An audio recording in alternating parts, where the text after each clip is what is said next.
내가 속으로 다짐하였다. 나의 길을 내가 지켜서 내 혀로는 죄를 짓지 말아야지. 악한 자가 내 앞에 있는 동안에는 나의 입에 재갈을 물려야지. 그래서 나는 입을 다물고 아무 말도 하지 않았다. 심지어 좋은 말도 하지 않았더니 걱정 근심만 더욱더 깊어갔다. 가슴속 깊은 데서 뜨거운 열기가 치솟고 생각하면 할수록 우라가 치밀어 올라서 주님께 아뢰지 않고서는 견딜 수 없었다. 주님 알려주십시오. 내 인생의 끝이 언제입니까? 내가 얼마나 더 살 수 있습니까? 나의 일생이 얼마나 덧없이 지나가는 것인지를 말씀해 주십시오. 주님께서 나에게 한 뼘 길이밖에 안 되는 날을 주셨으니 내 일생이 주님 앞에서는 없는 것이나 같습니다. 진실로 모든 것은 헛되고 인생의 전성기조차도 한낱 입김에 지나지 않습니다. 셀라. 걸어다닌다고는 하지만 그 한평생이 실로 한오라기 그림자일 뿐 재산을 늘리는 일조차도 다 허사입니다. 장차 그것을 거둬들일 사람이 누구일지는 아무도 모르는 일입니다. 그러나 주님, 이제 내가 무엇을 바라겠습니까? 내 희망은 오직 주님뿐입니다. 내가 지은 그 모든 죄악에서 나를 건져주십시오. 나로 어리석은 자들의 조롱거리가 되지 않게 해주십시오. 내가 잠자코 있으면서 입을 열지 않음은 이 모두가 주님께서 하신 일이기 때문입니다. 주님의 채찍을 나에게서 거두어 주십시오. 주님의 손으로 나를 치시면 내 목숨은 끊어지고 맙니다. 주님께서 인간의 잘못을 벌하시고 그 아름다움을 조미 먹은 옷같이 삭게 하시니 인생이란 참으로 허무할 뿐입니다. 셀라. 주님, 내 기도를 들어주십시오. 내 부르짖음에 귀를 기울여 주십시오. 내 눈물을 보시고 잠잠히 계시지 말아 주십시오. 나 또한 나의 모든 조상처럼 떠돌면서 주님과 더불어 살아가는 길손과 나그네이기 때문입니다. 내가 떠나 없어지기 전에 다시 미소 지을 수 있도록 나에게서 눈길을 단 한 번만이라도 돌려주십시오. 아멘. 시편 39편의 시인은 지금 인생의 깊은 허무와 영적인 고통 속에 놓여 있습니다. 인생의 끝이 언제입니까? 얼마나 더 살 수 있습니까? 덧없이 지나가는 것 같은 일생, 한 뼘 길이밖에 안 되는 날, 모든 것은 헛되고 한낱 입김에 불과한 인생이라고 말합니다. 한오라기 그림자일 뿐인 한평생, 인생이란 참으로 허무할 뿐입니다. 라고도 말합니다. 본문의 인생이 그림자와 같고 나그네와 같다고 시인은 호소합니다. 그러나 시인은 허무한 인생, 덧없는 인생 같지만 포기하거나 주저앉아 있지 않습니다. 본문에 계속해서 주님께 시선을 두고 있는 장면이 등장하기 때문입니다. 주님 알려주십시오. 말씀해 주십시오. 나를 건져주십시오. 나로 조롱거리가 되지 않게 해주십시오. 채찍을 나에게서 거두어 주십시오. 내 기도를 들어주십시오. 내 부르짖음에 귀를 기울여 주십시오. 잠잠히 계시지 말아 주십시오. 나에게서 눈길을 단 한 번만이라도 돌려주십시오. 이렇게 주님께 기도하고 내 희망은 오직 주님뿐입니다. 라고 선포합니다. 7절에 주님, 이제 내가 무엇을 바라겠습니까? 내 희망은 오직 주님뿐입니다. 오늘 39편의 1절에서부터 3절은 악한 사람 앞에서 입을 다문 시인의 모습입니다. 시편 전체 150편 중에서 7개가 참의 시로 구분을 하는데 그 중에 6개가 다윗의 시편입니다. 다윗의 참의 시 중에 하나인 이 본문은 그 배경은 명확하지가 않습니다. 하지만 다윗의 참의 시는 밧세바 사건에 대한 언급이나 암시가 없을지라도 그 사건을 떠나서는 생각하기가 어렵습니다. 그래서 성경학자들은 이 시편 39편을 밧세바가 낳은 아들이 병이 들었을 때나 또는 압살롬에게 쿠데타를 당했을 때 지어진 것으로 추측합니다. 표제어는 다윗의 시 인도자를 따라 여두둔 형식으로 부르는 노래라고 되어 있습니다. 여두둔 형식으로 해서 여두둔은 사람의 이름인 고유명사로도 볼 수 있고 또 일반 명사로도 볼 수 있습니다. 그것이 찬양, 감사의 뜻이기도 하고 또 인도자를 따라 찬양과 감사의 곡조를 따라 부르는 노래라고 해석할 수도 있습니다. 그래서 여두두는 고유명사인 사람의 이름으로 보는 것이 더 적절합니다. 오늘 본문이 차메시에 속하기 때문에 그렇습니다. 여두둔이라고 하는 사람은 다윗 시대의 아삽, 헤만과 함께 더불어서 뮤직 디렉터, 악장으로 섬긴 사람입니다. 그렇게 놓고 보면 시편 39편은 다윗이 지은 시를 악장 여두둔이 붙인 곡이라고 이렇게 해석하는 것이 적절할 수 있습니다. 1절에 내가 속으로 다짐하였다. 나의 길을 내가 지켜서 내 혀로는 죄를 짓지 말아야지. 악한 자가 내 앞에 있는 동안에는 나의 입에 재갈을 물려야지. 다윗은 자신이 지은 죄로 인해서 하나님께 징계를 받을 때에 모든 걸 포기하며 마음이 내키는 대로 그렇게 살지 않았습니다. 1절에서 스스로에게 다짐하였다라고 표현하는데 그것은 곧 결심하고 결단한 것을 의미합니다. 그리고 나의 길을 내가 지켜서 라고 합니다. 문자적으로 해석하면 나의 행위를 조심하여 라는 뜻입니다. 흔히 사람들이 징계를 받게 되면 조심하기보다는 나만 잘못했나 뭐 세상 다 그런 거 아니야? 내게 너무 과한 것 아니야? 하는 등의 형식으로 더 거친 삶을 어긋나 살기도 합니다. 하지만 다윗은 자신이 가야 할 길에서 벗어나지 않았습니다. 그것은 다름 아닌 주님께 시선을 두고 있었기 때문입니다. 그리고 자신은 말로 범죄하지 않겠다고 다짐합니다. 나의 입에 재갈을 물려야지 라고 하면서 다윗은 입마개를 자신의 입에 채우겠다라고도 합니다. 자신이 말과 행동을 조심하는 삶을 살겠다라고 하는 다짐입니다. 다윗은 자신의 행동과 말을 조심하며 살겠다고 결심한 것에 그의 평안함만 있었던 것은 아닙니다. 오히려 그 반대 현상이 일어납니다. 2절과 3절에 그래서 나는 입을 다물고 아무 말도 하지 않았다. 심지어 좋은 말도 하지 않았더니 걱정, 근심만 더욱더 깊어갔다. 가슴속 깊은 데서 뜨거운 열기가 치솟고 생각하면 할수록 우라가 치밀어 올라서 주님께 아뢰지 않고는 견딜 수 없었다. 입을 다물고는 단단히 묶다라는 뜻인데 정확한 번역은 혀를 묶다라는 의미입니다. 혀가 묶이게 되면 원하든 원하지 않든 우리는 말을 할 수가 없습니다. 다윗이 아무런 말을 하지 않는 것이 자신에게 걱정과 근심만 더욱 깊어지게 되었습니다. 할 말은 너무 많은데 그 말을 할 수 없을 때 정말 속이 터질 것 같습니다. 하지만 말을 잘못하게 되면 말을 만들 수 있습니다. 그래서 참아야 할 때는 마음에 담고 있는 것이 유익합니다. 다윗은 좋은 말도 하지 않았다라고도 합니다. 입을 다물고 아무 말도 하지 않았을 뿐만 아니라 좋은 말도 하지 않았다. 그 대신에 4절에서부터 6절에 보면 하나님을 향해서 말합니다. 인생의 마지막은 언제입니까? 이렇게 호소하죠. 사람을 향해 입을 열지 않았던 다윗이 하나님을 향하여 이렇게 고백합니다. 주님 알려주십시오. 내 인생의 끝이 언제입니까? 내가 얼마나 더 살 수 있습니까? 나의 일생이 얼마나 덧없이 지나가는 것인지를 말씀해 주십시오. 다윗은 악한 사람들이 고소하며 불의를 행할 때에도 침묵으로 일관합니다. 그러나 마침내 하나님을 향하여 입을 열어 고백하는데 하나님, 저 악한 사람들의 행실을 모두 보셨지요?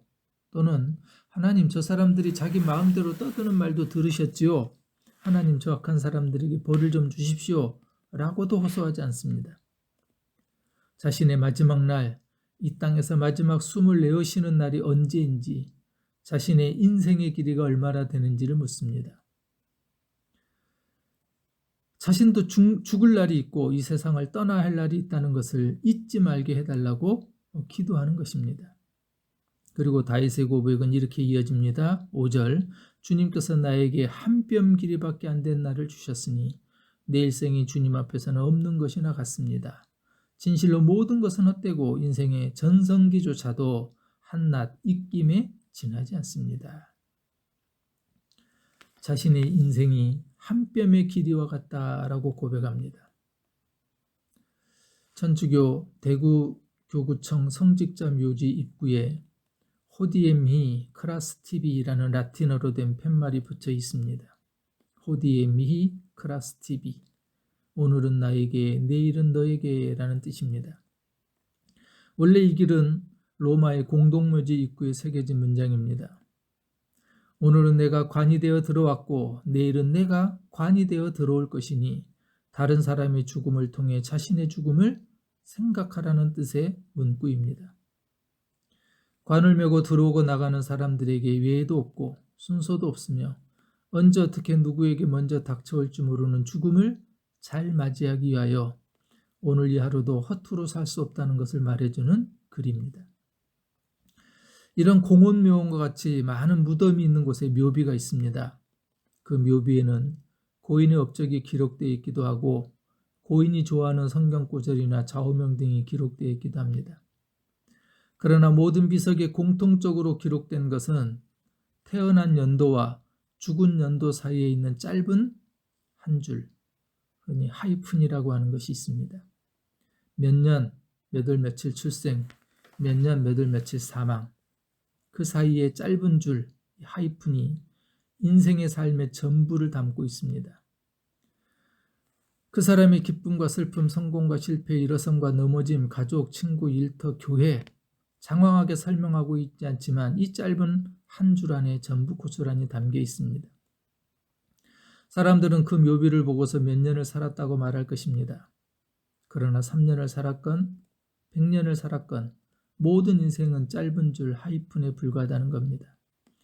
그래서 다윗은 우리 인생의 길이가 한 뼘 길이라고 이렇게 말합니다. 실제 다윗은 70세까지 살았습니다. 다윗은 3000년 전 평균 수명이 40세이던 시절에 70세까지 살았으니 장수한 겁니다. 그런데 다윗은 나에게 한 뼘 길이밖에 안 되는 날을 주셨으니 내 일생이 주님 앞에서는 없는 것이나 같습니다 라고 말합니다.